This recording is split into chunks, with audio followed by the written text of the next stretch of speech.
Let's say that you've got a brand spanking new carton of ice cream in your freezer, and by some miracle, you don't actually polish the entire thing off in one sitting. Stranger things have happened, right? So you stick it back in the freezer, and to your utter disappointment, the next time you peel the lid off that carton, you're faced with an unappealing layer of ice crystals. Where did you go wrong?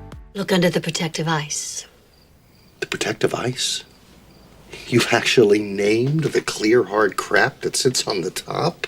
Surprisingly enough, there's a right way to store your ice cream to prevent freezer burn. And you're probably not doing it. And no, gobbling up the entire carton at once isn't the solution, as good as it may taste. Like anything you throw into the freezer, you likely put that carton of ice cream in right side up. That's the logical thing to do after all, but that's precisely the point at which things start to go wrong. That's because during the time that the ice cream is spent out of the freezer, it starts to melt. The top of the container becomes the most melty since it's the most exposed to air, and that top layer of melted ice cream equals freezer burn once it's spent some time back in the freezer. Why does that happen? Real Simple has the answer.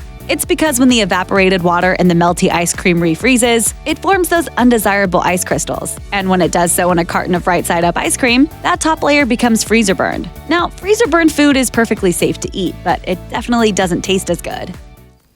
Oh my God almighty! Phooey! That's why, to circumvent freezer burn, you need to turn those pints of ice cream upside down.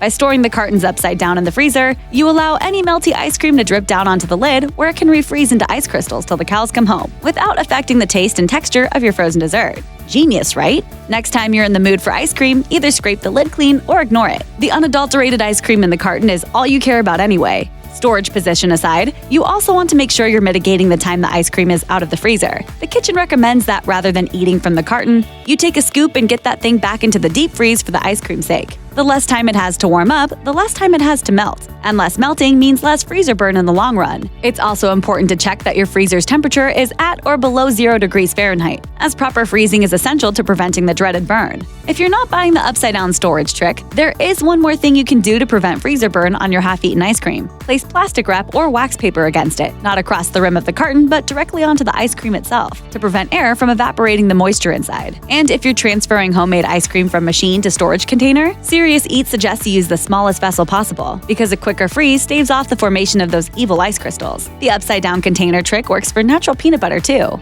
You know the mess you typically make trying to stir the oil that floats to the top of the nut butter? That's a thing of the past when you flip the jar upside down and let gravity do the work for you. Your natural peanut butter will be ready to spread on a PB&J at a moment's notice. Who knew the solution to so many of life's annoyances was simply turning a container upside down? Your ice cream game and your natural peanut butter game has never been more on point. You're welcome.